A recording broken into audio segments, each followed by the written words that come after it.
Buenas noches, amigos. 1.300.000 refugiados huyen del horror. Es un nuevo éxodo que se está viviendo en las fronteras entre Turquía y Siria. Desde la pasada semana hay bombardeos en una ciudad concreta, Kobani, justo en el paso fronterizo. Ocurrió algo antes de ayer que tiene mucho quizá de simbólico, de imaginería, de terror, porque de todo eso vamos a hablar. Y es que los militantes del ISIS, ese nombre que todos hemos aprendido a la fuerza a raíz de observar las atrocidades que ocurren en esas batallas cruentas, en esos secuestros, en esas decapitaciones, los combatientes, como digo, o más bien los terroristas del ISIS, lo que han hecho ha sido capturar a un grupo de mujeres, decapitarlas y colocar sus cabezas mirando a un punto concreto hacia Turquía en lo alto de un humilde obelisco en una menos humilde plaza de ese lugar. Un lugar clave, Kobani. Ahí está la actualidad. Lo que se pretende es pasar a territorio turco. Al otro lado de la frontera, apenas a 15 kilómetros, es curioso, los primeros templos de la humanidad. Ayer mismo conocíamos la historia de la decapitación de un taxista y un voluntario inglés, Alan Henning. De nuevo el mundo sobrecogido, pero también extrañado de algunas cosas, de la aparente calma de estas personas con su traje naranja, que parece la última prenda ante la muerte, y toda la estudiada sincronicidad en el aspecto del vestuario, de las poses, de los ademanes, de estas figuras que parecen realmente fantasmas en mitad de la arena del desierto. Son figuras que empiezan a ser conocidas y que están utilizando las redes sociales para proclamar su batalla. Os lo han contado en las noticias, os lo han contado los informativos. ¿Qué podemos aportar nosotros a todo esto? Seguramente poner la lupa sobre el lugar. No es un lugar cualquiera. Donde está ocurriendo todo esto ahora mismo, y lo que estáis leyendo en los periódicos, lo que estáis viendo en las televisiones, esta especie de eterno nudo sangriento, este revolverse el horror y lo atroz en una misma zona desde hace milenios, no parece casual. Hay estudiosos, arqueólogos, investigadores, que hablan de que precisamente en las profecías, en los viejos estudios, en los hallazgos, se habla siempre de una puerta del mal, de que de esa zona del mundo creciente, fértil, donde surgieron tantas cosas, allí, precisamente allí, también surgirá algo que pondrá en jaque a nuestro mundo. Mesopotamia, o reino entre dos ríos, Tigris y Éufrates, símbolo para muchos de la vida, de la fertilidad. Allí nació la escritura, ni más ni menos. Allí nació la civilización, la vida en la urbe, la ciudad. Allí nació la rueda. Allí nació la agricultura. Estamos hablando de bases importantísimas, pero allí también nacieron unos dioses, y como les hemos mirado a la cara, a sus retratos de piedra, podemos decir que hemos sentido un curioso escalofrío, porque no son dioses normales los que flanquean esa zona desde el 10.000 a.C. Son las primeras figuras, las primeras esculturas con forma humana, como nosotros, en 3 dimensiones, construidos sobre altares y después muchas veces enterrados, como si aquellos moradores un día supieran que esos lugares de culto se habían convertido en una especie de umbral poderoso, en una especie de caja de Pandora que de abrirse podría provocar demasiado daño sobre el mundo, porque el rostro de esos dioses que hemos filmado y hemos contemplado sigue poniendo de verdad un nudo en el alma humana. A veces algunos de ellos, como en Balikligol, cuando le pones el foco, parece un auténtico fantasma con ojos de obsidiana. Un extraño traje, 10.000 a.C. Si me dicen que es un extraterrestre, me lo creo. Y resulta que, al ordenar a mi compañero que cambie un poco el foco, observamos algo que no puede ser casual. La propia sombra dibuja una boca llena de dientes que solo es visible para algunos o en ciertos momentos del día y de la noche. Balikligol, Göbekli Tepe, Kayonu, Çatalhöyük, Nebali Şoré, lugares que ahora están viendo las bombas. Han caído algunas sobre la zona de Harran, una zona conocida por el inicio de todo lo que es la magia, la alquimia. Es una zona que no podemos permitirnos el lujo de ver como un mapa cualquiera, que es lo que también parece que quieren que veamos, una simple cuestión de guerra. No, para muchos esto es el inicio, ojalá se equivoquen, de una auténtica y soterrada y diferente y distinta tercera guerra mundial, que ya ha comenzado, aseguran. Leo palabras de un imán, Chordunay, que dijo una frase que también genera escalofríos en torno a todo lo que está ocurriendo ahora mismo. Dijo, refiriéndose a Occidente: es imposible derrotar a quienes aman la muerte tanto como ustedes adoran la vida. Precisamente esta misma semana, 2 jóvenes yazidíes, de la etnia de los yazidíes, huían, tenían 15 y 18 años. Hay algo extraño en todo esto. Los miembros del ISIS no las habían matado por algún motivo y les habían estado poniendo durante 15 horas vídeos de las acciones, decapitaciones, atrocidades, crucifixiones, una especie de extraño lavado de cerebro. ¿Por qué y para qué? En un momento de la oración, estas chiquillas surgieron por un lateral y pudieron huir desierto a través. Al llegar a la frontera con Turquía, han podido contar su historia. ¿Qué clase de lavado de cerebro es ese? ¿Por qué? ¿Es una especie de batalla a lo Vlad Tepes, causar el horror, difundirlo a través de las redes sociales? A través de las redes sociales nos llega otra noticia en este teletipo, lo siento, oscuro, pero actual, de que han surgido de Francia, de Austria, de Suiza, chicas jóvenes que acuden a la frontera sirio-turca con el objetivo de cruzarla y casarse con miembros del ISIS para perpetuar esta santa cruzada. Desde luego que el mundo está loco. Marc Amado hablaba de la caída de Mosul y decía, como portavoz de los viejos caldeos, el mundo, amigos de Occidente, no ha visto este tipo de atrocidad en generaciones. Pero todo lo que yo he hecho, todo lo que os he contado, ya lo sabéis, porque os informan sobre esas cosas. ¿Qué puede aportar Milenio 3 en esta noche en Dossier Especial? Ir debajo de la arena, debajo del desierto, a recuperar la información que no quiere ser en ocasiones comentada. Veréis, hoy mismo, llegando hacia la radio, veía un grupo de chavales que discutían, sincronicidad junguiana, sobre si ver o no ver El Exorcista. Suena curioso porque hoy los chavales de esa edad, 15, 16 años, seguramente por desgracia ya han visto de todo. Parecía un debate propio de hace 30 años, ¿no? Vemos El Exorcista esta noche, ¿qué puede provocarnos? Dicen que da mucho miedo, dicen que verla entera tiene un mensaje profundo. Bueno, yo les diría que sí, que tiene un mensaje profundo. Vais a escuchar ahora mismo a William Friedkin. Lo que cuenta es el inicio del Exorcista, y lo que cuenta podía ser perfectamente una parte de este teletipo. Lo que cuenta podía ser un acto más de lo que está ocurriendo ahora mismo. Pero es 1973 y es el origen, seguramente no casual, de la película más terrorífica de todos los tiempos. Esta es una excavación real en un lugar llamado Hatra, fundado por los sasanianos en el año 37 a.C. Era una ciudad de 100.000 personas y los sasanianos la atacaron, matando todo el mundo, cortándoles las cabezas. Incluso cortaron las cabezas de las estatuas, y esta excavación que filmamos era auténtica. Estaban buscando las cabezas de aquellas estatuas que habían sido decapitadas. 1:41, esto es Milenio 3 en la cadena SER. Vamos al lugar donde todo nació y donde para algunos puede estar la clave del final. Yo, repito, espero que se equivoquen los más agoreros, pero la Mesopotamia sigue siendo un nudo gordiano, lleno de enigmas, de misterios por resolver, de cuestiones que nos salpican. Desde luego, estamos metidos en toda esta historia. Querámoslo o no, así es. Por tanto, nuestro único objetivo es aprender y comprender lo que no se cuenta. ¿Recordáis El Exorcista? ¿Recordáis la, sobre todo, versión original, la primera?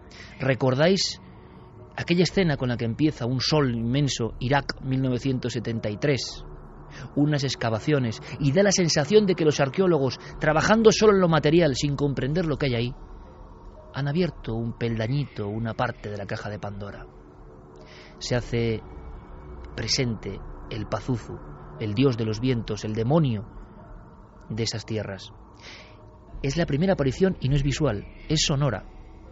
Junto a Diego Marañón y a Fermín Agustí hemos recogido este pequeño fragmento para ponernos en situación. William Friedkin y William Peter Blatty, autores del Exorcista, no hacían nada al azar. La primera aparición es un simple lamento, un sonido que se parece de verdad casi a algunas psicofonías. Son dos perros que pelean delante de unas ruinas.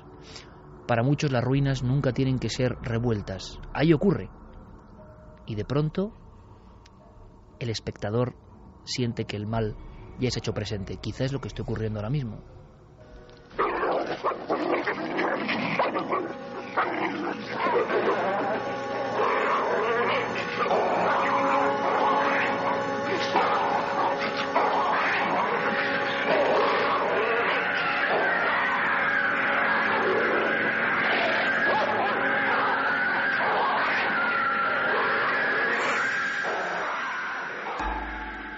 El alarido de Pazuzu y de otros muchos demonios que por qué surgen en ese lugar. ¿Qué tiene ese lugar que no acabamos de entender pero que es vital en todas las Sagradas Escrituras y en todos los estudios antiguos? Vamos a intentar descubrirlo. Enrique Di Vicente, maestro, buenas noches. Muy buenas noches, Iker. ¿Qué tiene este lugar? La Mesopotamia. Tú diste algunas claves en tu primera columna y creo que el tema es tan grave y tan tremendo como para que estés aquí con nosotros y te lo agradezco, especialmente. Tú hablabas de unos dioses sin nombre, unos dioses de los que no sabemos nada, pero cuya presencia ha aparecido retratada en piedra en estos templos, que ahora están siendo casi bombardeados. Una presencia inquietante. Tú hablabas de dioses señores de la guerra. No me olvido. Sí, pero he hablado en general de los dioses de los que se ha hablado en la antigüedad, de los dioses de los que han seguido hablando las corrientes dualistas y gnósticas de siempre, es decir, la minoría herética que sostenían los gnósticos, digamos, en conflicto con el judaísmo oficial y luego con la Iglesia oficial de Roma, que el mundo no había sido creado por un Dios positivo, sino por un aciago demiurgo que mantenía a su creación, él y luego los arcontes, esclavizada. Cuando leemos los manuscritos de Nag Hammadi, los papiros de Nag Hammadi, es decir, los evangelios gnósticos, en algunos de ellos vemos las descripciones de esos arcontes que poseen la tierra y es escalofriante la comparación entre eso y lo que describen hoy muchos testigos como grises, como reptilianos. ¿Quiénes son los arcontes? Cosas así. Enrique. Los arcontes, vamos a ver, en los gnósticos hablan de varios conceptos, pero básicamente el demiurgo. El demiurgo es el creador del mundo. Es decir, yéndonos a la máxima antigüedad, a Irak, y son textos recientes relativamente, aparece la primera figura de un gran demonio, que es el demiurgo. Se llama Kingu, es decir, tiene un nombre en inglés, pero ya de Dios, al que Marduk, el padre de los dioses, condena por su rebelión y lo condena a la tierra, pero es creador del hombre, al igual que ocurre en mitologías anteriores con la lucha, digamos, entre Enki y Enlil. Pero, ¿qué es lo que dicen los textos gnósticos? Que la tierra es como un valle de lágrimas, es una cárcel, diríamos hoy una cárcel virtual, en la que estamos encerrados y que Cristo, decían ellos, Cristo, era un ser cósmico que había abierto una brecha y que había abierto una puerta para liberar a la gente de esta cárcel. El problema es que, según las corrientes gnósticas, luego esa puerta la volvieron a cerrar. Pero los arcontes son parte de esos seres, hay toda otra serie de categorías que están de alguna manera gobernando la tierra, pero son ajenos a la tierra, es decir, entran y salen. Te digo, es asombroso. Les dan un aspecto incluso. No, es asombroso y espero tener tiempo para dedicarme a escribir comparaciones con los casos. Hay, de hecho, varias gente, John Lash es uno de ellos, que ha estudiado todo este tema de los gnósticos y lo ha comparado. Pero ¿cómo sería el retrato de robot de estos seres tan antiguos en Mesopotamia? No, Mesopotamia no. Los textos gnósticos son Sí. Egipto, es posterior, pues son como parecido a lo que hoy describen los testigos que creen tener encuentros con extraterrestres. Fíjate, te digo, creen tener, es decir, tienen encuentros con entidades, para mí, no puramente físicas, parafísicas, son Y es increíblemente, es idéntico, al igual que son idénticas las descripciones que encontramos de diferentes categorías de demonios en India. O sea, el paralelismo de todas esas mitologías es increíble con las descripciones actuales. Bueno, vamos a ir un poco más allá en esas comparativas. Karen, buenas noches. Buenas madrugadas, Iker. Tú y yo hemos estado en Balik Ligol, en Göbekli Tepe, que seguramente es uno de los lugares más impresionantes que hemos conocido. Y seguramente éramos, bueno, yo sigo siendo un profundo ignorante, pero todavía era más ignorante hace 5 años cuando estuvimos rodando. Yo tenía la sensación de que aquel lugar, yo no sé si llega al término que luego le preguntaremos al maestro Enrique, de la puerta del mal, que muchos, no Enrique, sino muchos han mantenido. ¿Por qué el mal? ¿Por qué en ese lugar? ¿Por qué invadiendo el mundo en ciertos momentos de la historia y de una forma cíclica además? No hay tierra más llena de sangre que esa. Habrá que preguntarse por qué. Pero cuando estamos cerca del gigante de Balik Ligol, que muchos dicen que es la primera escultura de la humanidad, o vemos la cabeza de Nebali Choreo ahí bajo el agua, una cabeza gigante y la serpiente como símbolo eterno, la serpiente, luego le preguntaremos a Enrique y a Clara también qué puede significar, está permanentemente saliendo de la tierra y elevándose o bajando hacia la tierra en estos templos. Brazos como garras, trajes que parecen trajes entallados, ojos inexpresivos pero fríos. ¿Qué se siente al ver estas figuras? Tú has estado delante del gigante de Balik Ligol, que posiblemente sea, por su aspecto, más de 2 metros de alto, uno de los primeros dioses sobre un altar en este lugar que era conflicto en el mundo. Pues fíjate, en Göbekli Tepe se decía que allí empezaba el paraíso, y después de ver todo lo que vimos, todas esas piedras labradas, algunas con animales terribles, desconocidos. Recuerdo que había escorpiones subiendo desde la tierra por esas tes gigantescas. Había otros deformes que no se han logrado identificar todavía hoy. No, una especie de patos como prehistóricos que están además perfectamente alineados debajo de algunas de esas tes, que tampoco se sabe para qué sirvieron. Había muchas teorías, que ponían cadáveres encima de ellas, que ponían luces, velas. No se sabe, los arqueólogos no han sabido nunca identificar qué sentido tenían esas grandes tes. Y lo que sentías allí era que no era un sitio de peregrinación como puedes encontrarte en muchos de los templos, sino que era un edificio, un templo levantado contra algo maligno. Porque todos los seres que hay allí son seres como del inframundo. Esas serpientes que suben están en el demonio Pazuzu. El demonio Pazuzu en su sexo siempre tiene una serpiente. Esas representaciones son propias de lo demoníaco. Pero esto es 5.000 años antes. Claro, por eso te digo que es como el inicio del mal justamente en esa zona. Y además, ese templo, como bien sabéis, y los que hay alrededor, porque hay más templos alrededor, fueron cubiertos, fueron sellados, fueron tapados con la intención de ¿qué? De ocultar el mal. Fermín Agustí, al otro lado de nuestra nave, junto a Noel Calero, en estas músicas diferentes, algunas un poco impactantes, pero que además tienen el componente, ciertas músicas que voy a ponernos esta noche, que están grabadas en tierra mesopotámica y impactan, sí, tienen un contenido psíquico fuerte. Pero yo creo que hay que saber, hay que aprender. Javier Pérez Campos, buenas noches, compañero. Hola, Iker, buenas noches. Santiago Camacho, buenas noches. Buenas noches, Iker. Clara Taoces, compañera, buenas Muy noches. buenas noches. Os diré algo más. Nació la agricultura, nació la escritura, nació la rueda, nació la civilización, la urbe, pero nació el primer relato de la historia. El primer relato de la historia nace aquí. También no deja de ser curioso. ¿Y qué nos cuenta ese relato? Esa primera historia narrativa de la humanidad. Si creéis que esto puede ser casual, bueno, resulta que es el poema de un hombre, un dios, un héroe, mejor dicho un héroe, llamado Gilgamesh. Es el primer viaje al inframundo. Su amigo Enkidu vuelve de la muerte para contarle, entre otras cosas, cómo son los dioses que moran al otro lado, y para algo que es muy enigmático y que ha generado mucha discusión en este primer texto narrativo de la historia, en este primer cuento de la humanidad, que seguro que es muy importante.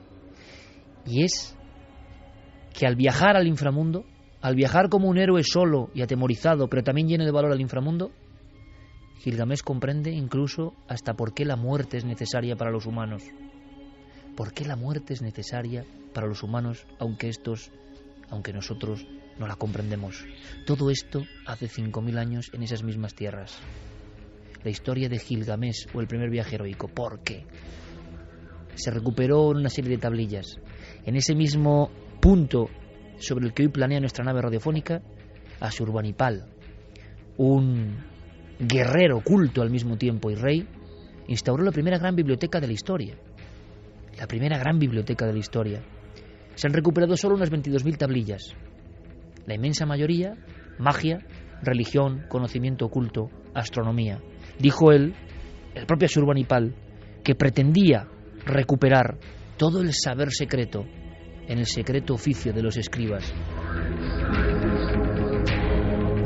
Templos sellados para siempre, como si hubiese algo que no tiene que contaminar el mundo. Las primeras bibliotecas que, curiosamente, son destruidas también. O ciudades como Nínive o imperios como Ebla, desaparecidos en el tiempo, arruinados, guerreados una y mil veces. ¿Qué pasa en esta tierra entre dos ríos, Tigris y Éufrates, creciente fértil?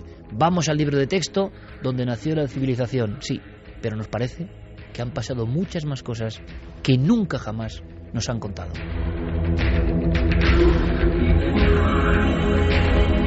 Y todo esto se podría mezclar, compañero Santiago. Bueno, antes, abrimos líneas de contacto, pero ya.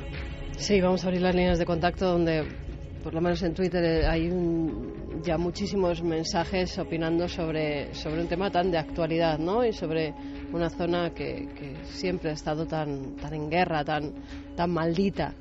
Vamos a abrir esas vías de contacto a través del correo electrónico milenio3@cadenaser.com y en Twitter, en Facebook y en Google Plus nos tienen que buscar en Nave del Misterio. Navedelmisterio.com, con Guillermo León y Diego Marañón trabajando a tope. Y una cosa muy bonita, están haciendo un escaparate milenario con objetos de Juan y sobre todo con libros que os pueden interesar. Por ejemplo, Carmen hizo un libro impresionante, La Iglesia y sus demonios, donde ya aparecen estos demonios mesopotámicos, porque son los padres del resto de los demonios, mucho antes de Sagradas Escrituras, como con una vida propia. Bueno, pues siempre en navedelmisterio.com, Guillermo y Diego, con todo el equipo, todo el trabajo, un escaparate por si queréis saber más del tema que estamos tocando en Milenio 3 y en Cuarto Milenio. Santi, la conexión es lógica. Es difícil la balanza entre actualidad y pasado. ¿Qué dicen tus amigos, qué dicen, en el buen sentido, el mundo de la conspiración ahora mismo, en este día, de qué pasa con el asunto del ISIS, que viéndolo simplemente sobrecoge el alma? O sea, si uno es humano, tiene que sobrecogerse de repente con esta barbarie que pretende un califato, se incluye España, por cierto, pero donde hay una violencia, una atrocidad nunca vista. Pero ¿qué dicen los que desconfían de todo, Santi? Pues los que desconfían de todo se regodean en aquella máxima de que el hombre es el único animal capaz de tropezar dos veces en la misma piedra. ¿Y por qué es esto? Me explicaré. Igual que sucedió con Osama Bin Laden, entrenado, financiado, controlado en un principio, provisto de armas, por los propios Central de Inteligencia norteamericana, en la época en que sus mujahidines eran héroes que aparecían hasta en las películas de Rambo, porque estaban luchando contra el invasor soviético y eran luchadores por la libertad. Pues de repente parece ser que se les revolvieron, o no, dicen los más suspicaces, o no, o siguieron en nómina, y tuvieron que enfrentarse esa misma Central de Inteligencia norteamericana a la mayor amenaza que había visto hasta entonces. Pues muchos años después, incluso ya con el cadáver ya frío de Osama Bin Laden, en el propio Irak había una cárcel que era la prisión de Baqá. La prisión de Baqá fue el centro penitenciario que vino a sustituir al infame Abu Ghraib después del escándalo de las torturas, etcétera, etcétera. Y allí había, entre tantos y tantos presuntos simpatizantes de Al-Qaeda, un hombre que se llamaba Abu Bakr al-Baghdadi. Actualmente, al-Baghdadi, que es el líder actual del ISIS, sus generales, sus hombres de confianza, todos proceden de la cárcel de Baqá. Era gente que había conocido, que había compartido penurias, que habían compartido celda incluso en la cárcel, y allí, digámoslo así, se conocieron. Cuando salieron de allí, ¿qué hicieron? Pues lógicamente ponerse en contacto con a través de gente que habían conocido en prisión, con Al-Qaeda en Irak. Pero estalla, curiosamente, la guerra civil de Siria. Una guerra civil que no solamente importa a Estados Unidos, sino que importa a aliados de Estados Unidos en la zona, como puede ser Turquía, como puede ser Arabia Saudí, que, digámoslo así, dicho llanamente, le tenían muchísimas ganas al presidente Assad.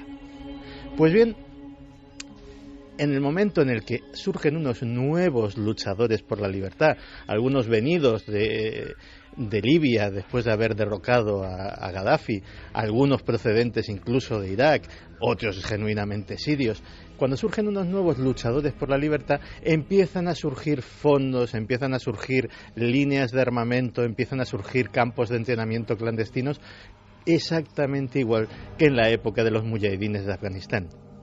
Y exactamente igual que en la época de los muyahidines de Afganistán, después de lo que sucedió con Bin Laden, algo se tuerce. La persona a la que estabas alimentando de repente te muerde la mano y se vuelve a convertir en la mayor amenaza para los servicios de inteligencia estadounidenses. A Enrique le hemos escuchado muchas veces hablar de la Tercera Guerra Mundial, de los signos, señales de la Tercera Guerra Mundial, pero yo no le voy a preguntar eso porque quiero que sigamos combinando, ¿no?, en la coctelera de la radio el pasado y el presente, pero luego sí hablaremos. Santi, en tu opinión, ¿hay especialistas? Hubo una columna muy comentada, tremenda, de Arturo Pérez Reverte, que hablaba de que esta es ya la Tercera Guerra Mundial. No va a ser como antes, declarada. Esta es ya, y decía Pérez Reverte, y no nos hemos enterado, lo decía así, ¿no? Y ya está infiltrado en todo el mundo, y ya va a ser así, y es una guerra con otros componentes, mucho más profundos incluso. ¿Tú qué opinas de la situación actual? Porque el avance del ISIS ha llegado a la misma línea fronteriza que nosotros hemos filmado prácticamente de Turquía. El avance del ISIS ha llegado a la misma línea fronteriza de Turquía, pero incluso autoridades fronterizas de los Estados Unidos, que hasta hace 2 o 3 semanas estaban negando la posibilidad de que se haya permeado la frontera entre México y Estados Unidos y que hayan penetrado terroristas, se hablaba de un pacto o de un negocio con los propios narcos mexicanos, pues empiezan a decir que están circulando informes de inteligencia entre las fuerzas fronterizas con nombres, con fotografías, con toda serie de datos, diciendo que ya hay gente afín al ISIS que se ha podido infiltrar en los propios Estados Unidos. Pues bien, ¿qué opino de lo de la Tercera Guerra Mundial? Pues es muy sencillo. Hemos visto cómo el logro de desestabilizar un país como fue Siria trae estas consecuencias. Pero es que hubo lo mismo en Libia, ha pasado prácticamente lo mismo en Ucrania y hay quien sospecha que incluso esté sucediendo ahora mismo en Hong Kong. Es decir, no solamente es una guerra de Occidente, del Occidente racional o del Occidente cristiano o del Occidente desarrollado contra el fanatismo musulmán. Es una guerra de muchísimos frentes que está generando muchísimas consecuencias.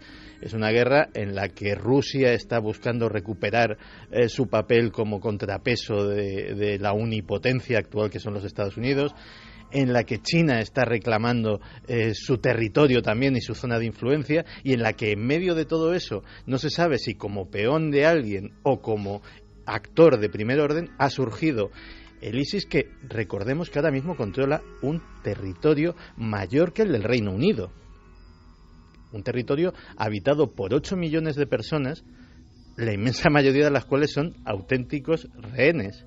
8 millones de personas que tienen que bregar todos los días con la presencia en las calles de la Hizbá. La Hizbá es un cruce entre la Gestapo y la Santa Inquisición, que se nutre de delatores, se nutre de denuncias anónimas y que puede pegar una patada en la puerta a tu casa y detenerte por tener una botellita de licor. Luego hablaremos, Santi, en la vuelta al presente, ahora vamos al pasado, de si hay algún plan que se nos escapa en esta atrocidad filmada y enviada por las redes sociales a todo el mundo. El control de las redes sociales para causar pavor mundial. Si hay algo más, si se hace por algo. ¿Me permitirías añadir una cosa a lo que ha comentado Santi? Mira esta fotografía. El señor que aparece en esta fotografía, ¿sí?, en Siria, es John McCain. Es el senador de Estados Unidos que se enfrentó en las penúltimas elecciones como rival de Obama. Bien, el señor que aparece a su derecha es un señor que tenía otro nombre y que se rebautizó como Abu Bakr al-Baghdadi, el califa del Gran Emirato, es decir, está fotografiado al lado de John McCain, porque John McCain viajó a Siria para apoyar a los que estaban luchando contra su enemigo común. Al igual que viajó a Egipto el 2 de febrero de 2011, cuando se estaba gestando el principio de toda la revolución para planificar la primavera árabe. Es más, esta semana ha tenido una metedura de pata que nos podrá contar mejor Santi, y se le ha escapado. Sí, yo me reuní con ese monstruo. No dijo el monstruo, eso lo añado yo.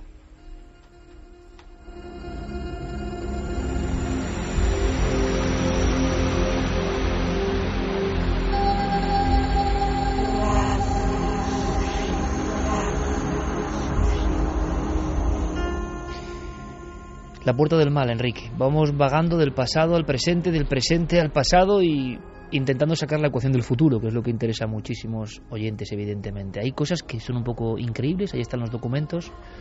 Enrique, la puerta del mal, ¿tú hablas de eso en la edición de Año Cero de este mes? En el editorial que escribí hace exactamente ahora un mes, porque estamos cerrando el siguiente, lo llamaba la puerta Quiero que lo entienda todo el mundo. ¿Por qué? ¿Por qué? ¿De dónde viene el nombre Babilonia? Es Babilú, la puerta de los dioses. ¿Qué es lo que nos relatan las más antiguas tablillas encontradas en Mesopotamia? Por cierto, Mesopotamia, con todo lo que implica Babilonia, es lo más mencionado en la Biblia, en todas las profecías bíblicas, y luego podemos hablar de ello. Hay los 3 grandes textos bíblicos proféticos que siguen teniendo valor profético, son Apocalipsis, figura central es Babilonia, la puta de Babilonia, toda una serie de historias. Ezequiel habla, y luego podemos ver lo que dice Ezequiel de cómo se dirige un ejército de 100 millones de hombres que vienen del oriente y atraviesan el Éufrates y el Tigris, camino a dónde? Camino a la batalla del Armagedón, que es la batalla que se libra al norte de Israel en el Valle de Megido. Daniel es la tercera profecía. ¿Dónde profetiza Daniel? En Babilonia, durante el cautiverio de Babilonia, que es donde el judaísmo se pervierte. Toda la magia que conocemos ahora dentro del judaísmo se inicia en Babilonia, que era la heredera de los magos de Caldea. Es decir, la magia, el gran centro de la magia antiquísimo era ahí. Y las tablillas se refieren a civilizaciones muy anteriores a la que conocemos, a Sumer, probablemente decenas o cientos de miles de años anteriores de ese descenso de los dioses. Pero Enrique, precisamente, yo estoy recordando ahora mismo, y te agradezco un montón que seas tan gráfico, porque ahora también hay que pensar en el impacto que estas palabras, es que Babilonia y esta tierra que estamos recorriendo aparece en todas esas profecías. No solo eso, Lucifer. Ahora me lo comentas, ¿por qué? Porque yo recuerdo perfectamente el día en que Carmen me mostró unas fotos que eran de esos templos de Turquía, de la Turquía, que algunos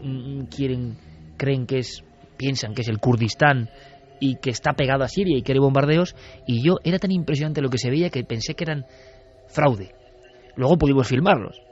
La revolución que se produce hace bien poco con estas ruinas y estos templos lleva hacia atrás la cronología, muy hacia atrás, mucho antes de estos textos incluso. Yo no sé si cientos de miles de años, pero desde luego por lo menos 10.000 y pico años. En la cronología, vamos a ver, no estoy especulando, es que los primeros astrónomos, los más antiguos astrónomos que conocemos, son precisamente los que están ahí en la Mesopotamia, de Sumer, y tenían registros de posiciones astronómicas y de acontecimientos que habían ocurrido hacía 300.000 años. Dicen, lo que ahora arreglan es diciendo es que cuando en la Biblia se habla de que los patriarcas tenían 1000 años, contaban en meses. ¿Así? Y también hacían lo mismo las cronologías, todas las cronologías de Egipto, que hablan de los faraones, digamos de las dinastías faraónicas, pero antes hablan de dioses reyes que gobiernan durante 10.000 años, por ejemplo, o 1000 años.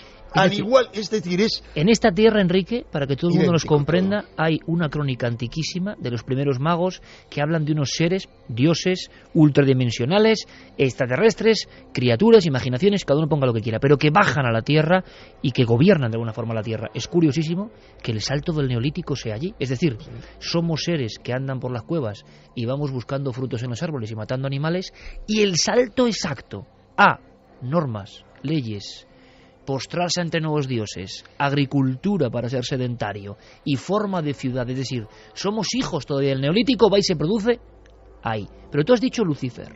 Sí. Te leo un texto, la traducción que podríamos hacer más primitiva de la Biblia.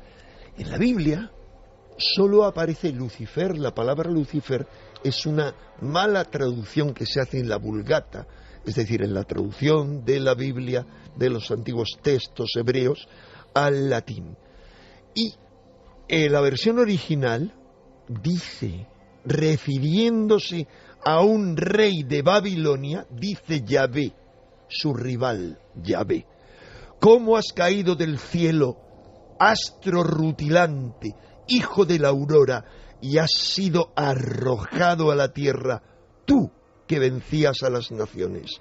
Tú dijiste en tu corazón, el cielo escalaré, por encima de las estrellas de él, que él es el antiguo Dios único, elevaré mi trono y me sentaré en la montaña del encuentro, en los confines del Safón, escalaré las alturas de las nubes, me igualaré a Elión, que es el Elión, el antiguo Dios, el Altísimo. Por el contrario, al sol ha sido precipitado, al hondón de la fosa.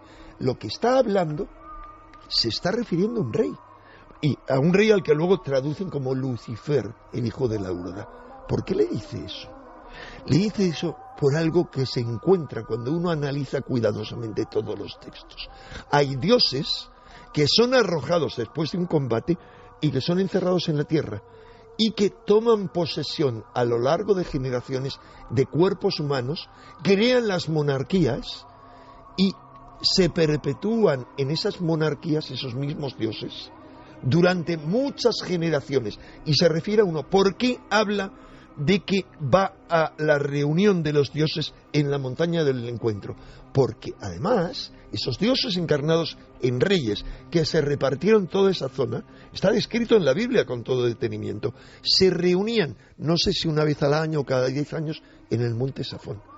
Ahí hacían su reunión. Es decir, hablamos de esos dioses que aparecen representados, que casi nos recuerdan a un gran autor como era Lovecraft, que se inspiró en textos ocultistas y que están encerrados aquí en la tierra y dominan la tierra y se reúnen. Es uno de esos dioses, no precisamente en cuerpo terrestre, el que tienta a Jesús y le ofrece lo que se llama el príncipe de este mundo.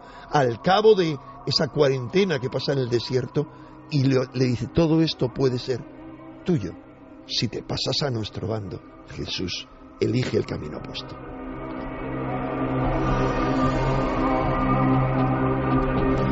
Hierve en las redes sociales con una circunstancia que es la eterna batalla entre el bien, el mal y esa puerta concreta en la Mesopotamia que ha irradiado la historia del mundo. Y tenemos que aprender, tenemos que comprender, tenemos que ir más allá de lo que nos cuentan a nivel informativo, que es muy interesante. Hablando de esas figuras, de esa transformación entre lo que está más allá y se manifiesta corpóreamente y se muestra como emisario de los seres humanos, tenemos un ejemplo clave, absolutamente.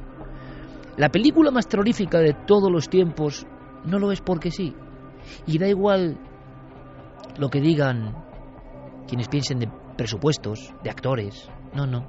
Cuando se tocan ciertas cosas, algo se convierte en mito. Es diferente a los demás.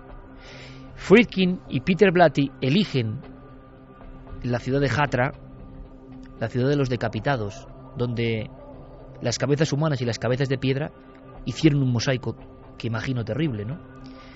Y ahí surge el poder del Pazuzu, que viene al mundo a enfrentarse al padre Merrin.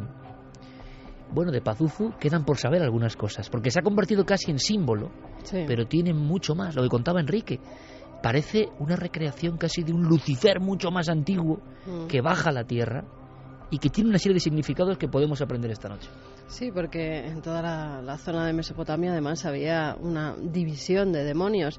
Estaban los que eran llamados los fantasmas, que eran los muertos que no habían sido honrados por sus familiares, muchos de ellos, y que volvían. Los fantasmas eran demonios. Los fantasmas eran demonios y volvían. Siguen siéndolo hoy en día, perdone, porque las posesiones, cualquier exorcista, no solo los católicos sino otros, hablan de que la mayoría son de espíritus de difuntos que se han vuelto maléficos. Perdón, Carmen, que esa es tu especialidad. No, al contrario, Enrique.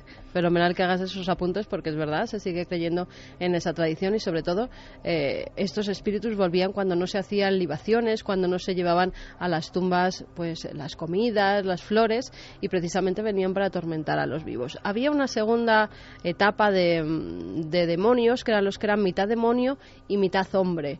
Esos entrarían, por ejemplo, los súcubos, los que entraban por las noches en los dormitorios y sobre todo tenían relaciones sexuales con las mujeres, engendraban nuevos demonios, y luego estarían los demonios alados, entre los que se encontraría Pazuzu. Pazuzu es el rey de los demonios, además, y lo de las cabezas tiene mucho sentido, porque al igual que es el rey de los demonios, también Pazuzu tenía un cierto cometido, que era a los demonios terrenales que se portaran mal, mandarlos al inframundo, cuando no hacían lo que él quería.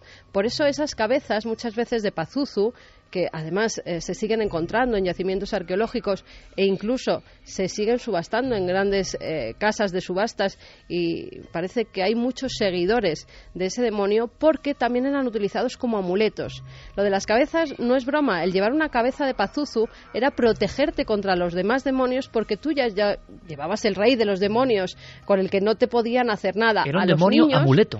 Era un demonio amuleto. Por eso las cabezas de Pazuzu, cuando llevan un colgante, hay muchos que han salido en excavaciones, precisamente era para colgárselo a los niños y que así estos estuvieran protegidos de los demás demonios, porque no se atrevían a enfrentarse con Pazuzu. Este sería uno de los dioses demonios alados más venerados, y pues bien, eso de las cabezas tiene un cierto sentido. No la cabeza, el falo, también tenía esa significación que tanto nos llamó la atención, porque, os diré, todos los primeros templos de la humanidad que han dado un varapalo tremendo hace apenas 10 años a la arqueología mundial, doblando la antigüedad del nacimiento de este culto a los dioses, de estas primeras civilizaciones, primeros templos, todo está lleno de serpientes de piedra, todo.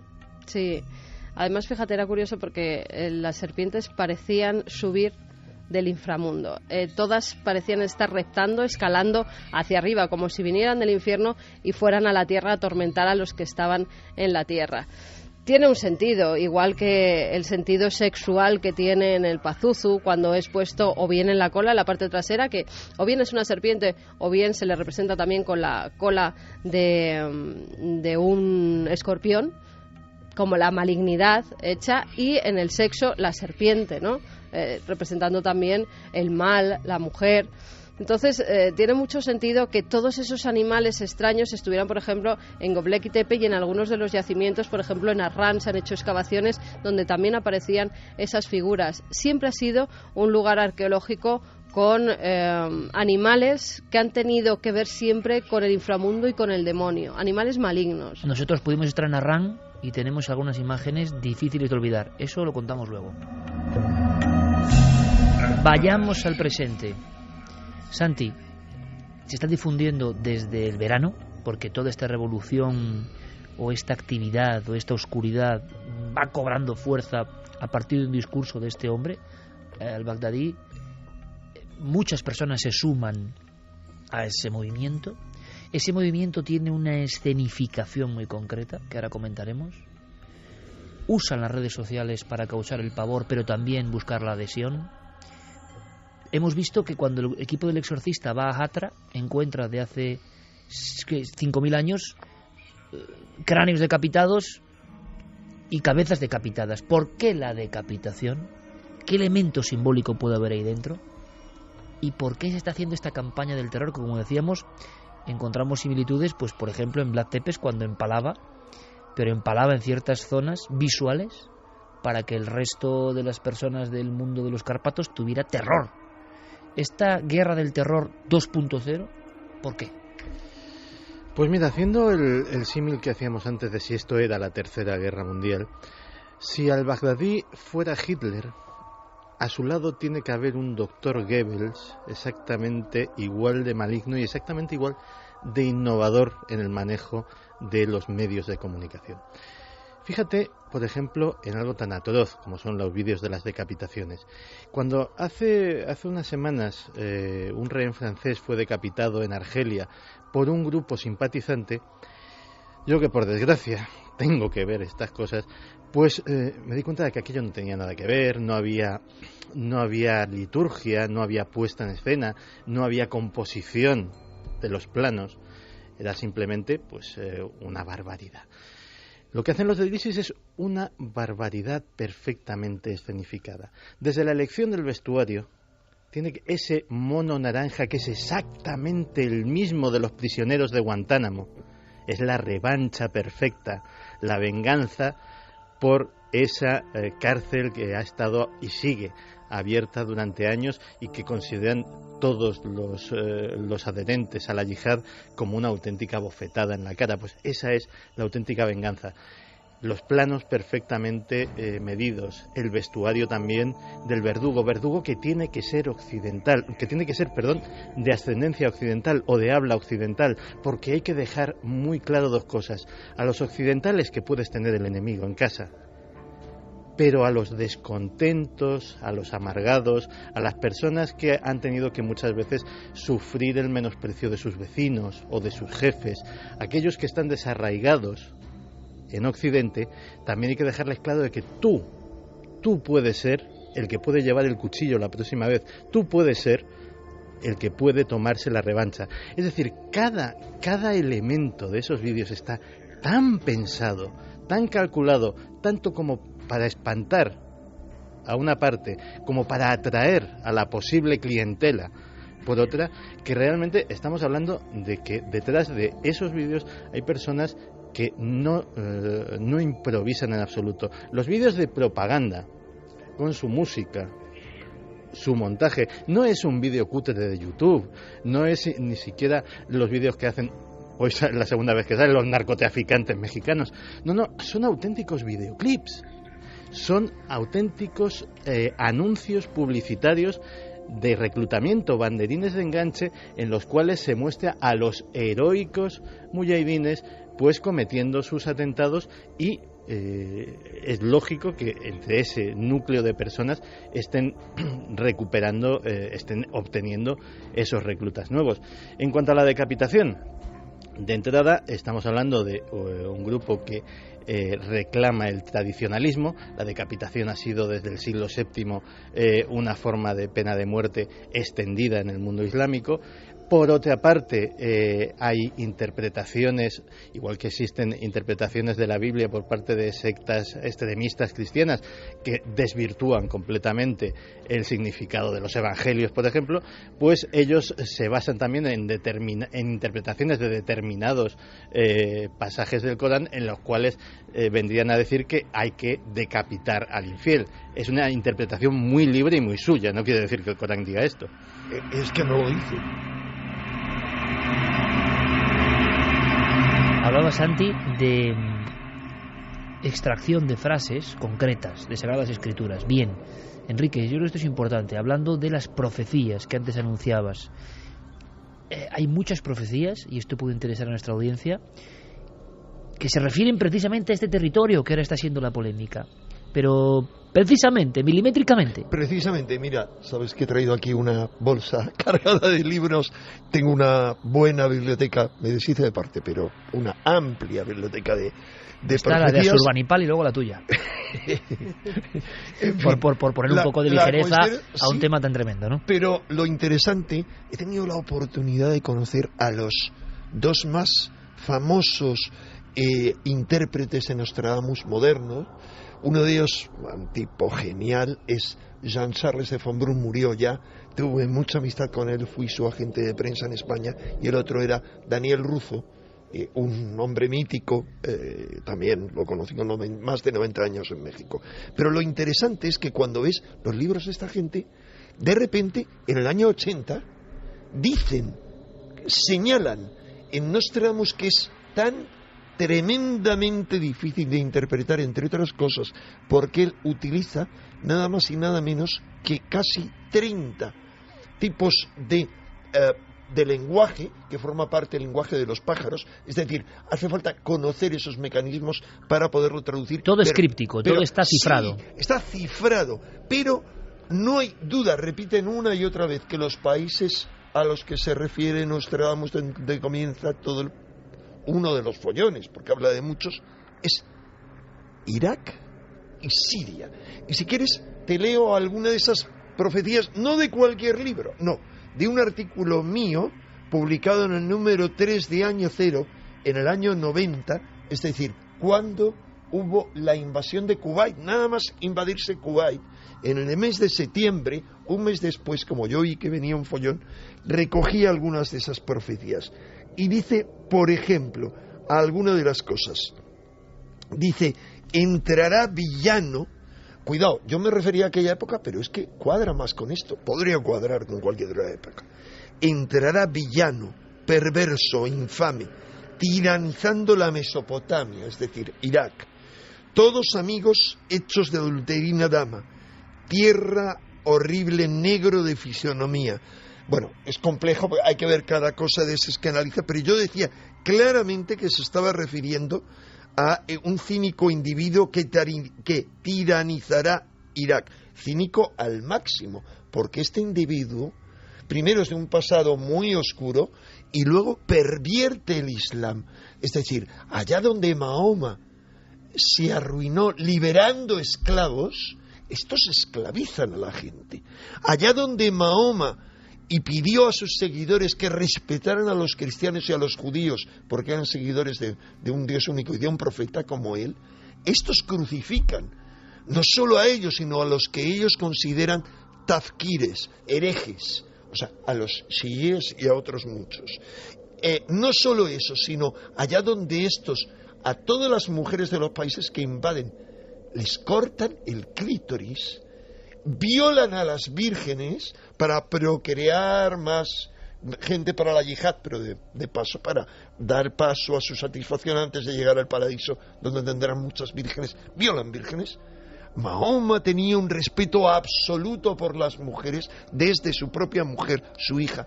Es decir, es la perversión absoluta del Islam y es el gran triunfo de la política ya preconizada hace mucho tiempo por uno de los cerebros de toda la, digamos, de todo el núcleo, toda la transformación que viene de América, Michael Liden, luego te puedo leer algún texto suyo, que hablaba de que hacía falta hacer ese tipo de maniobras. ¿Para qué? Para que toda la gente aborrezca del Islam, que hasta los propios musulmanes se avergüencen de ser musulmanes. Pero Iker, no olvidemos que monstruosidades como estas las ha cometido el cristianismo cuando ha llegado la primera cruzada a Jerusalén y mataron a hombres, mujeres y niños, árabes, cristianos y judíos. No respetaron a nadie. Lo han hecho cuando vinieron en la cruzada contra los albigenses y entraron en la ciudad de Béziers, y dijo el legado del Papa: matadlos a todos, incluidos a católicos, que Dios ya reconocerá a los suyos en el cielo. Han violado, han perseguido a la mujer, la Inquisición, han hecho todo tipo de monstruosidades. Esto es histórico, no lo olvidemos. Pero en cuanto al islamismo, esta gente se manifiesta como el Dejjal, el anticristo, que según muchas tradiciones árabes nacerá precisamente en Irak.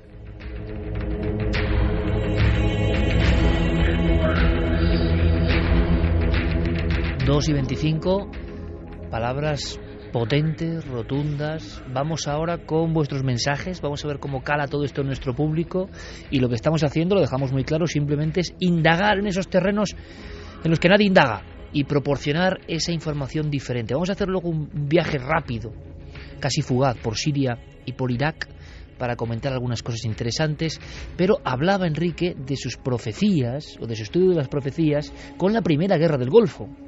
Bueno, pues antes de la Primera Guerra del Golfo... otras cuando quieras, sí, ahora, que vienen muy a cuento. Ahora las leemos, por supuesto, porque además el público estará deseoso de escuchar siempre esa voz un poco... sí, con tinte sobrenatural, ¿no?, que tienen todas las profecías y que nos impactan. Se crea o no en ellas, nos impactan.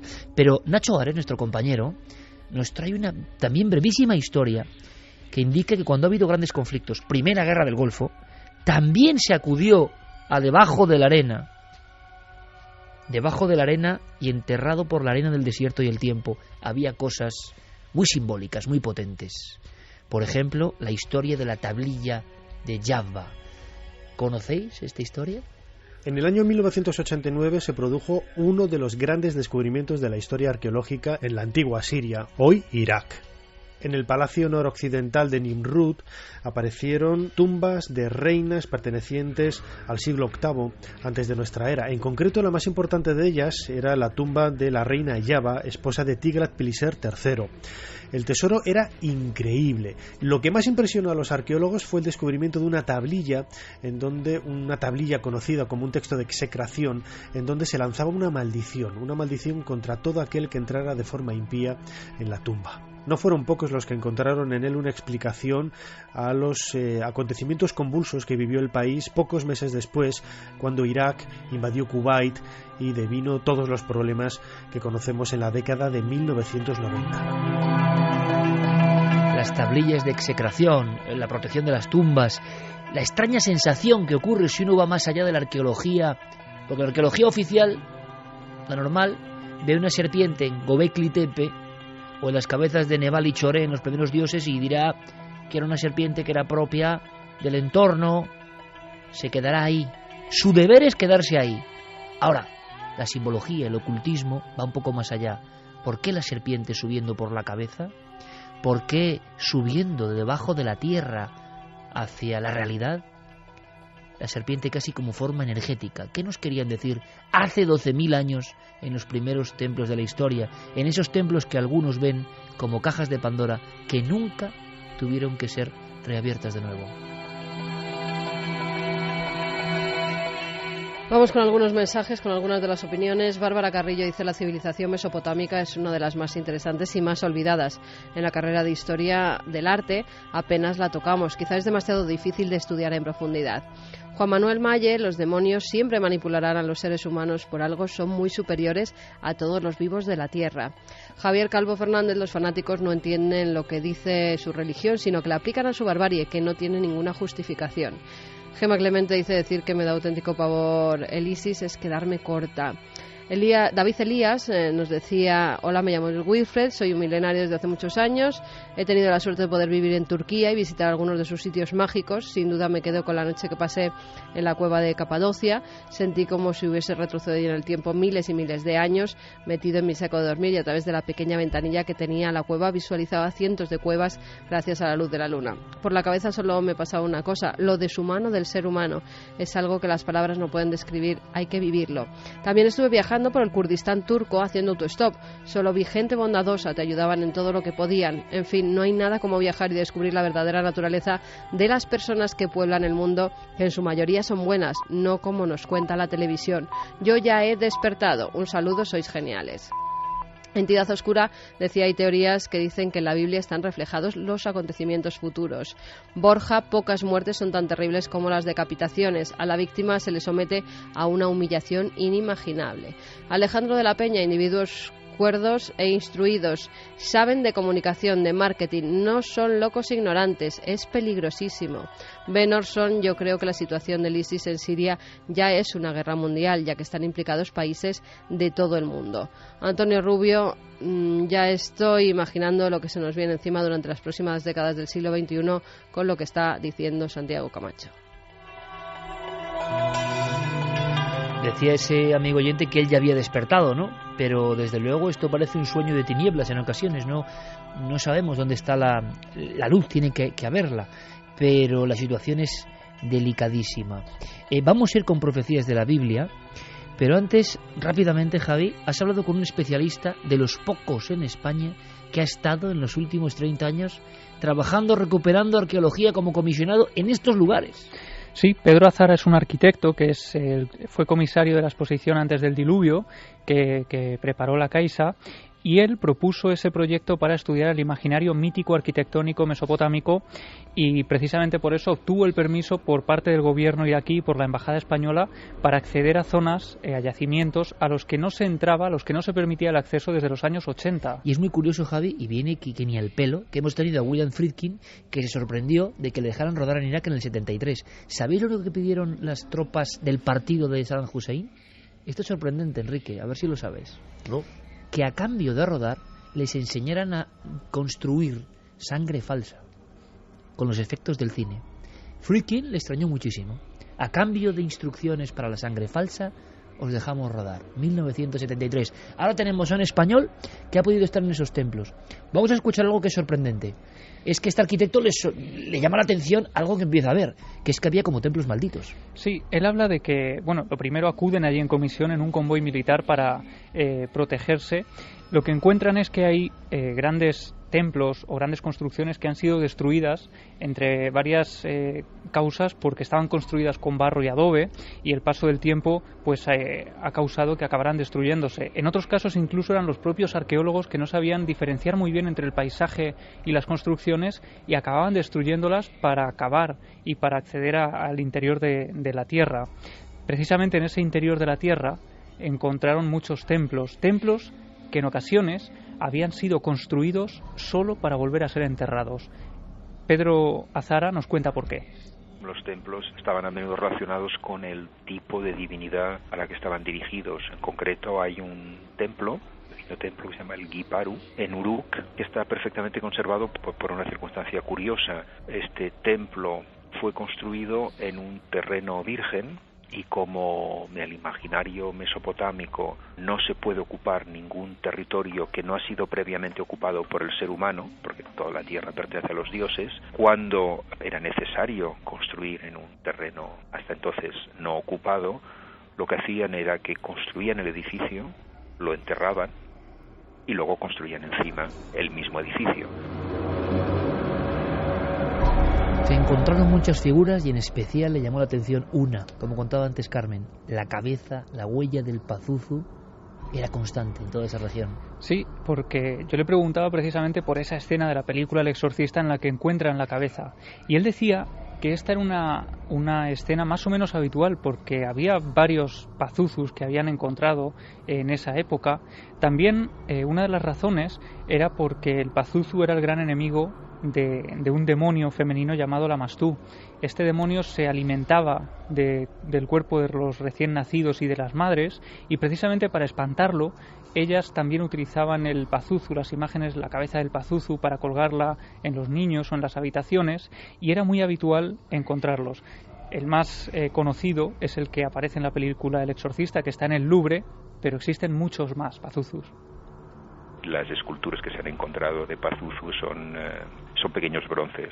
Es un ser maligno, pero que se puede utilizar con ventaja si se orienta hacia el enemigo. Y por tanto, el enterrarlo es posible que permitiera neutralizarlo al mismo tiempo que al ser colocado debajo de los edificios, es posible que esta fuerza maligna, convenientemente orientada, pudiera hacer huir otras fuerzas malignas que hubieran podido atentar contra la casa y la vida que se estaba alumbrando en el interior. El nacimiento alumbrando, la luz del nacimiento y las potencias del inframundo en permanente lucha a ras de tierra en este rincón de la Mesopotamia que estamos visitando. Había algo más tremendo, Javier, y es que te ha contado este hombre cómo en muchos templos había orantes que eran como antenas con el inframundo. Sí, de hecho él me decía que las figuras de los orantes, las imágenes de los orantes, son las que a él más le impresionaron cuando las vio frente a frente.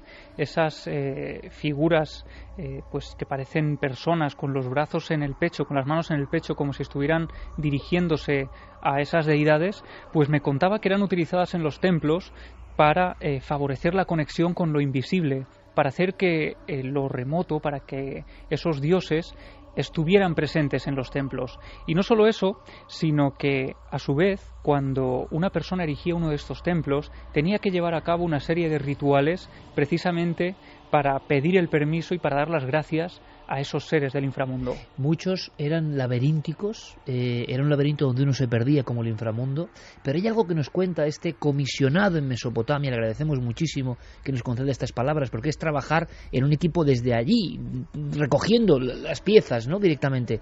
Creo que es un lujo. Y veréis, esto sí me ha impresionado. Nos habla de un pacto que había entre los habitantes de la antigua Mesopotamia y las fuerzas, las potencias del inframundo. Esto es una palabra que surge y tampoco creo que sea casualidad.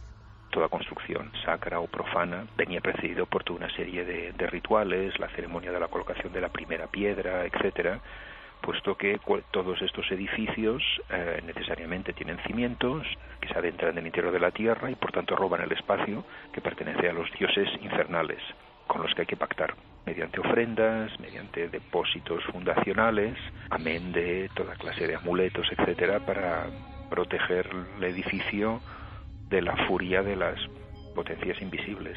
La mayoría de las piezas mesopotámicas de los museos son piezas que en su gran parte se han encontrado porque yacían enterradas, ya sea porque quedaron sepultadas, ya sea porque fueron intencionadamente enterradas. 2:37. Enrique, más profecías. Pues me remonto siempre a este artículo mío del año 90, para no irnos más lejos. Dice, esta me parece increíblemente más cercana a todas estas atrocidades de gente decididamente anticristiana. La gran banda y secta crucifígera, es decir, contra la cruz, se levantará en Mesopotamia, del próximo río compañía ligera, que tal ley tendrá por enemigo. Es la tercera centuria y el 61 versículo de esa tercera centuria. Se ciñe a lo que está cuarteta, ocurriendo. perdón, no versículo, cuarteta. Sí, hay que analizar cada cosa porque hace falta conocer el lenguaje, pero lo que está claro es la gran banda y secta contra la cruz crucifígera se levantará en Mesopotamia. Pero hay lo dice muchas, clarísimo, siempre en esta zona del planeta. Con toda claridad, cuidado, con toda la oscuridad que tiene Nostradamus, sí, que clarísimo. no hay manera más que de interpretar a posteriori. Pero yo te recitaría una veintena de cuartetas de centurias de Nostradamus en las que se describen acontecimientos históricos indiscutibles, como cuando habla de Hitler o cuando habla de la guerra civil española, que dice, si quieres te pongo el ejemplo, de Castelfranco viendront, te lo digo en el francés original, de Castelfranco, así dice, viendront ceux de Rivière, es decir, del castillo, o Castilla, Franco, vendrán los de Rivera, o sea, Franco, Castilla, Rivera, todo. Pero que no es sencillo, Falange, está claro.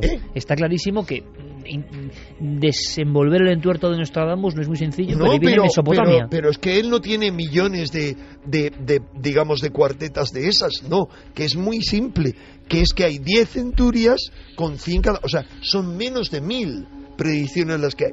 Repite, sí. Otra, uno de los dioses de Aníbal infernales, Aníbal en principio era, digamos, la actual Libia, pero no solo eso, sino que todo su territorio se extendía mucho más.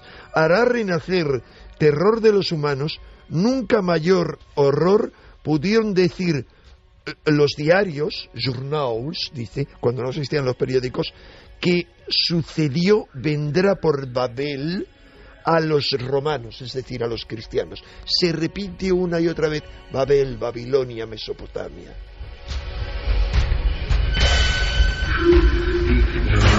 Profecías concretas. Otro viaje breve. Vamos a hacerlo saltando de profecía en profecía, intentando saber qué puede pasar y dejando esa clave para el futuro también, ¿no?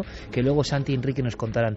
Clara, tú tuviste la oportunidad, creo que no hemos estado sí hemos estado en Turquía, hemos estado en esa zona del Kurdistán, pero en Siria no. Y Siria es el lugar que ha quedado absolutamente, no ha quedado piedra sobre piedra prácticamente. Había algunos emplazamientos muy misteriosos también en esta zona, nada es por azar, y tú tuviste la oportunidad de conocerlos. Sí, fue en el año 89 cuando viajé a Siria y en concreto voy a hablar de uno de esos emplazamientos más extraños que yo he visitado a lo largo de todos los viajes que he realizado, y me estoy refiriendo a la antigua ciudad de Palmira, una ciudad que, bueno, su nombre nos evoca la ciudad de los dátiles, ¿no?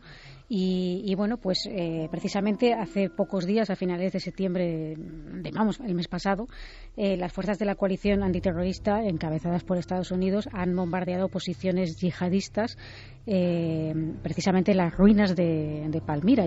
Ruinas han vuelto a ver las bombas, como está ocurriendo, ¿no? Sí, yo no sé cómo estará aquello realmente, pero bueno, hay que hacerse una idea de que Palmira es una ciudad teóricamente protegida por la UNESCO.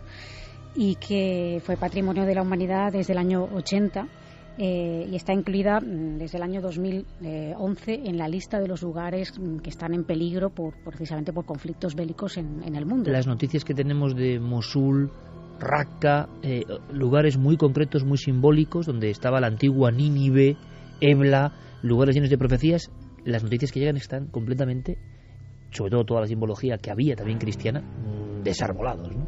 Sí, y bueno, pues esta ciudad se encuentra a unos 200 kilómetros de Damasco, es decir, pues no está muy lejos de la capital, precisamente en la provincia de Homs, que ha sido una de las que ha habido mayores ataques y bombardeos de todo tipo.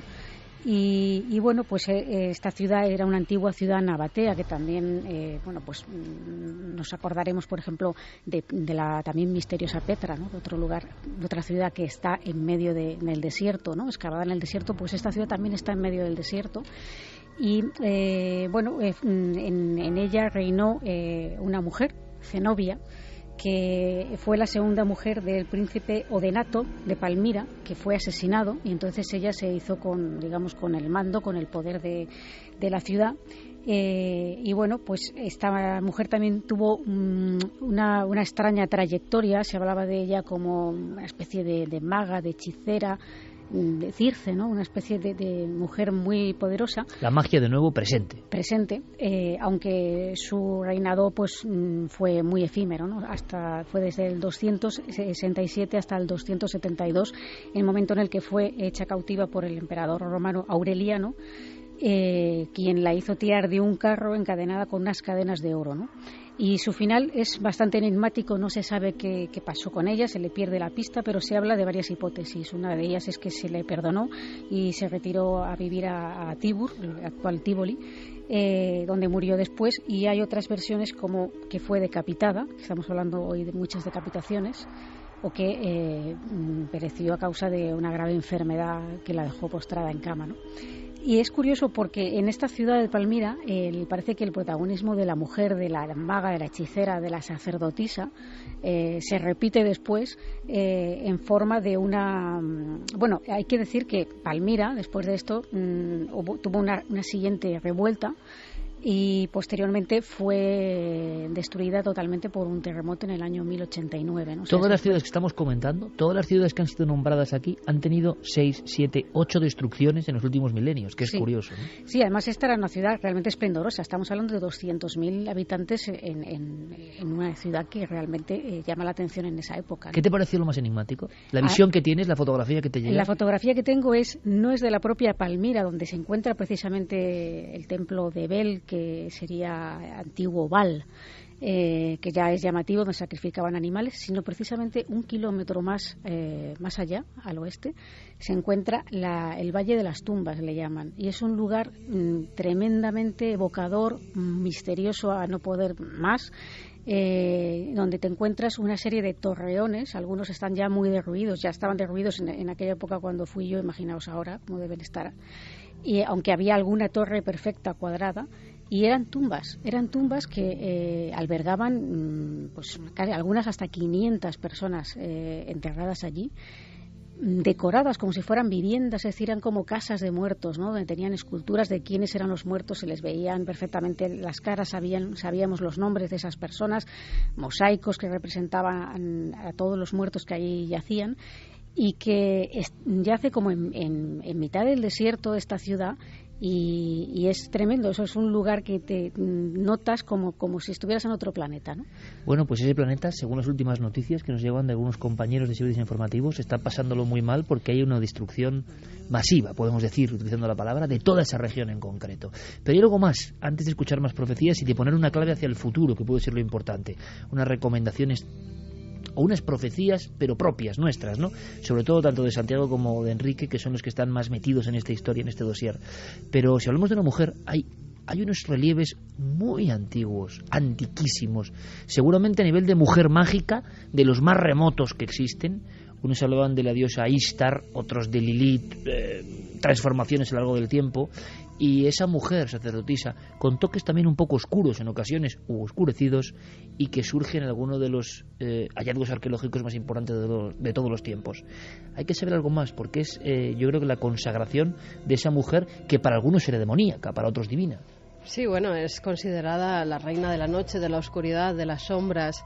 Te referías a ese relieve que se conserva en el British Museum, el relieve Burney, conocido de 1800 a 1750 a.C., muy antiguo, donde se ve a una mujer que está coronada, tiene las alas hacia abajo, tiene garras como de un águila, está posada encima del lomo de 2 leones y a sus lados tiene 2 búhos, que también significan mucho. Esta mujer era una de las diosas que hacía el mal, uno de los demonios femeninos. La verdad es que se la confunde con varios ídolos. Por ejemplo, se dice que podía ser Ishtar, como bien decías, que era la diosa del amor, pero también de la guerra, de la fertilidad, de la sexualidad, la que trataba cruelmente a sus amantes, la que acababa con ellos. También puede ser Ereshkigal, que era la diosa del inframundo, que en la mitología precisamente mesopotámica. O como decíamos, Lilith, la criatura maligna, que era portadora de la enfermedad, del mal. Es curioso porque Nínive, otra de las ciudades que ha sido, o provincias devastadas en esta batalla de ahora mismo, llena de profecías también sobre esa ciudad maldita Nínive, la patrona, entre comillas, de Nínive, desde el siglo XXIII a.C., ¿cómo suena esto, no? Desde el siglo XXIII a.C. era esta figura, esta diosa, esta deidad extraña, ¿no? Fíjate, estoy viendo ahora las noticias en torno a pues algunas de las ruinas que han destruido, y la de Atra, donde se rodó la película del Exorcista, ha sido una de ellas. Han decapitado figuras que quedaban. Vaya bucle temporal a las 2:48 en Milenio 3, ¿no? Comenzábamos con William Friedkin hablando del rodaje del Exorcista, de cómo los arqueólogos recomponían en el 73 las cabezas decapitadas de esas extrañas deidades, y nos llega la noticia por teletipo de última hora de que precisamente Atra, esa ciudad, ha sido atacada de nuevo, ¿no? Hace ya unos días que esa ciudad está totalmente tomada por este grupo y han acabado con todo lo que había, con todas las figuras. Es que me permito añadir y que ese grupo tal vez sea nada más que el tentáculo más poderoso de esa hidra con muchos tentáculos, de esa hidra que ha entrado por la puerta del mal y cuyo objetivo es destruir todas las cunas de la civilización. Vamos a ver, ¿cuáles han sido las cunas de la civilización? Mesopotamia, destrozada. Egipto, en un caos absoluto. Hablábamos antes de qué pena da pasear por las calles de Tebas, del actual Luxor, la de las 1000 puertas, la maravilla de las maravillas, y ver cómo la avenida de las Esfinges, que han empezado a restaurar recientemente, están pastando por ahí las ovejas, lleno de porquería, de excrementos. Pero sigamos. ¿Quiénes son? Yo lo digo muchas veces y no me cansaré de decirlo. ¿Quiénes llaman los bárbaros del norte? O sea, Alemania, lo diré claramente, donde se han hecho durante un siglo rituales a los dioses más oscuros por parte de gente como la mujer del general Ludendorff, que dio el putsch, digamos con Hitler, el primer putsch en 1921, hacían rituales de sangre a los dioses oscuros. Esos habitantes de esa Alemania poseída por la oscuridad llaman los países cerdos a Grecia. ¿Qué ha ocurrido con Grecia? Heredera de Egipto y madre de nuestra cultura. Roma, madre de nuestra cultura. Italia, o sea, Portugal, Italia, Grecia, España y también Irlanda. En Irlanda, donde se han conservado durante la Edad Media todos los manuscritos, España y Portugal, que impartieron cultura a toda América. Tú hablas, por tanto, de una hidra, de una oscuridad, de una confrontación. Hablo de la destrucción de todo lo positivo. Es más, voy más allá de la destrucción incluso de Estados Unidos, de la semilla que pusieron los grandes iniciados en Estados Unidos en lugares como Washington, como continuación del culto a la diosa. También digo, Estados Unidos, creo que como parte de esta operación será el último golpe. Santi, profecía a tu forma hacia el futuro.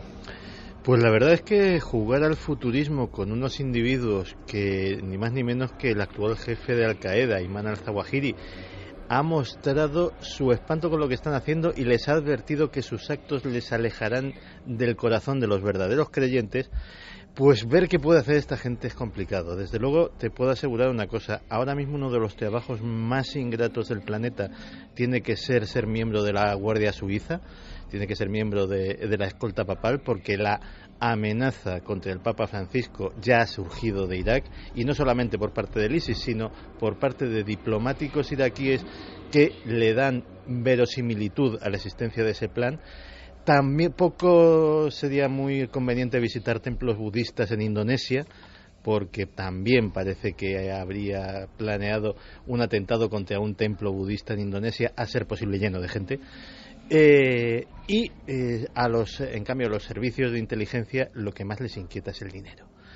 El ISIS se ha hecho con miles de millones de dólares, no solamente saqueando todos los bancos de Irak, sino vendiendo petróleo durante todo este tiempo, que la gran pregunta es quién se lo ha comprado. Esa es la gran pregunta, sí. ¿Cómo en mitad de esta barbarie se sigue vendiendo el petróleo de esta zona del mundo con quienes cierran el grifo que son estos? Es curiosísimo, vamos a ver, ¿no? Es que otra fuente de financiación indiscutible son los países del Golfo, Arabia Saudí y otros. No hay duda de que las han estado financiando y les siguen financiando, y dando armas, como por ejemplo las armas químicas esas que estallaron en Irak. Las habían puesto en manos de ellos, les habían estallado, no eran del régimen, procedían de los servicios de inteligencia de Arabia Saudí.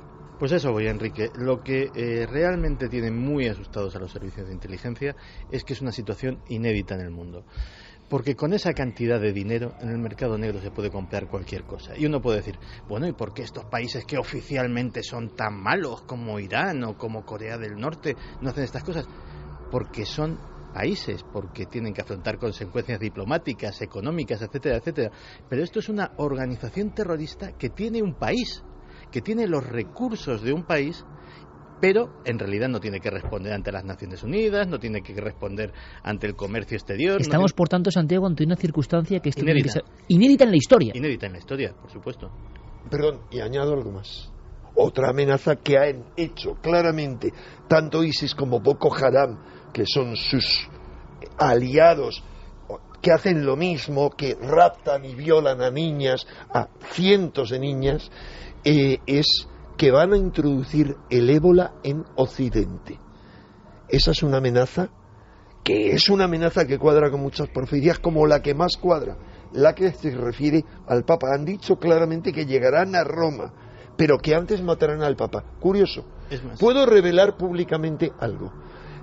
Alguien, un ex jesuita que ha tenido altos cargos en este país, su familia, directamente me comunicaron, hay una relación, es una familia muy respetable. No puedo revelar la fuente, pero la fuente es jesuita del más alto nivel, y estaban autorizados a que yo dijera esto, no la fuente. El Papa tiene su vida altamente amenazada desde hace mucho tiempo, pero no por ellos, por otra hidra del mal, por la mafia, al extremo de que Tarcisio Bertoni le ha ofrecido irse a su palacio en lugar de permanecer ahí. Es decir, este Papa, que es el último o el penúltimo Papa, está discutido, de las profecías de San Malaquías, se ve amenazado. Y en esas mismas profecías de Nostradamus, en las que se habla de esa invasión musulmana, se habla del Papa. Si quieres te puedo leer algunas si hay tiempo.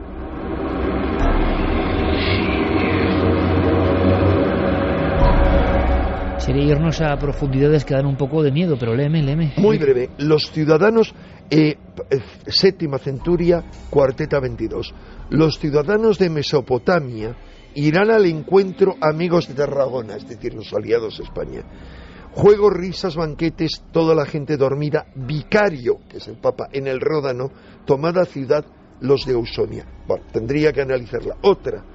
Dice claramente, Saturno y Marte en Leo, España cautiva, porque según esas profecías entra en España. Pero cuidado, hay una forma de entrar, distinta a la que pensamos una invasión. No, una quinta columna. Es decir, atentados. Yo, si tuviera que anunciar algo, son pequeños atentados que van a sembrar una vez más el terror, que es la gran arma de esta gente.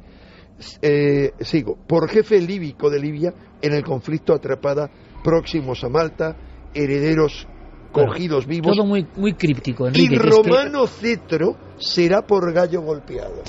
Claro, pero dentro del lenguaje de Nostradamus, que sinceramente lo entienden 4, ¿no? Pero no, ahí está. Haría falta dedicar un programa pero solo lo que a está claro Nostradamus. es que Mesopotamia aparece permanentemente en esta especie de bucle. ¿Queréis añadir algo, Santi, lo que comentaba Enrique? Simplemente yo no sé, claro, cómo damos un poquito de esperanza ante esta situación tan complicada que quizá gran parte de la audiencia no sepa lo complicada que es. Lo ¿no? que iba a decir es tan tremendo que me lo callo. O sea, sí, porque ¿para qué vamos a añadir más leña al fuego? Pero también quiero decir una cosa, o sea, el miedo es el arma definitiva de esta tercera guerra mundial. Si sucumbimos a ese arma, habremos perdido. Precisamente ahora que no hay ningún gran atentado que nos duela el corazón en los últimos tiempos, no ha pasado nada, en Estados Unidos, que tuvieron el 11S, la estadística dice que es mucho más fácil morir de un accidente doméstico que por un atentado terrorista, y sin embargo tenemos un miedo atroz a un atentado terrorista y no a que se nos caiga un mueble encima. Vamos a poner las cosas en su sitio, que no nos deje dominar el miedo, y vamos a vivir como debemos, como seres humanos. Totalmente de acuerdo. Enrique, nada, 10 segundos. Si tenemos miedo, si nos dejamos aterrorizar, ellos triunfan. Y cuando digo ellos, no son solamente esta gente, sino los que están por encima de esta gente. Ante eso, no tener miedo, y todo lo contrario. El Papa es el que ha dicho públicamente que ha comenzado la Tercera Guerra Mundial y que estos son pasos de la Tercera Guerra Mundial. Y él, aunque sería discutir la figura del Papa, predica con otras cosas, que es el amor, que es con lo que ha predicado siempre Cristo. Nos quedamos con esa palabra importante hoy en día. Enrique, maestro, gracias. A ti. Al final, luz y sombra, ese cuento que parecía antiguo, ¿no? Ese cuento que algunos creen que es un cuento, esa historia que está en permanente batalla. Hoy nos hemos dirigido a una puerta concreta de donde han surgido muchas cosas. Con ese bucle que comentaba Carmen, tremendo. Hemos iniciado con Wilfrid, Kirill el exorcista, un rodaje, y hemos acabado con que los bombardeos están en las puertas de los primeros templos de la civilización, donde se adoró a los extrañísimos dioses sin nombre. ¿Quiénes son? ¿Desde cuándo entre nosotros? ¿Seguimos gobernados por ellos? Son tantas preguntas, amigos. Lo que espero es que hayáis aprendido algo que os dé una tintura diferente a la hora de ver las noticias que nos invaden. En fin, esperamos contar cosas mucho más amables a la vuelta de las noticias en Milenio 3.